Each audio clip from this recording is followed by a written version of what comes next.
ฟังเสียงลมพัดเจ้าเงาเงาโน้ไปให้คิดทอดเด้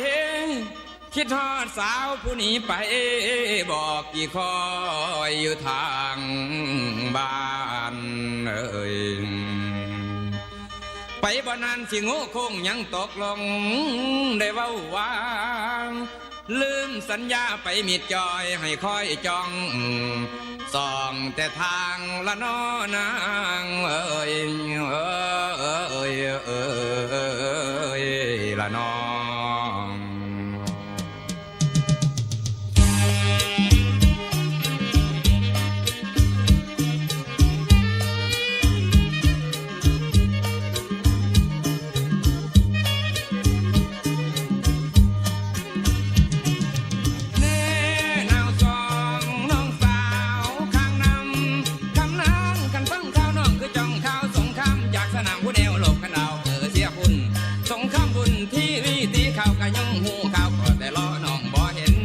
เป็นเนตรทอดนอนนั่งบ่มีสุขอุกคือมีสงครามอยู่ในใจอ้าย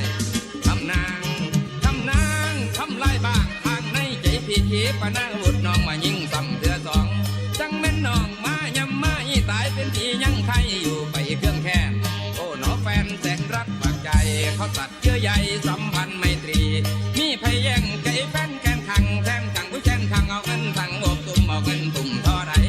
ดูบ่ได้ทางที่คนทุกแม่นสิบุกทำลายกะบ่มีแห่งตา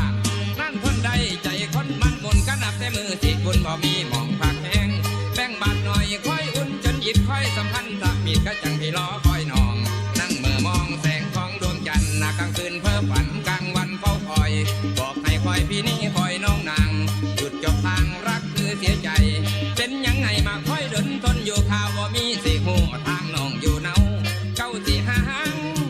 กันจังว่าสิบสี่ห้างสั่งบอกเก่าก้มหลังน้องก็ยังเคยจ่าว่าบ่มีสองเกี่ยวไปเดียวว่าบ่ดนปานนี้สิมีของมาฝากจะลำบากเธอน้องของกอดพี่ชายว่าแต่ใดแค่ใจอุ่นเป็นพ่อสิ่งที่ก่อ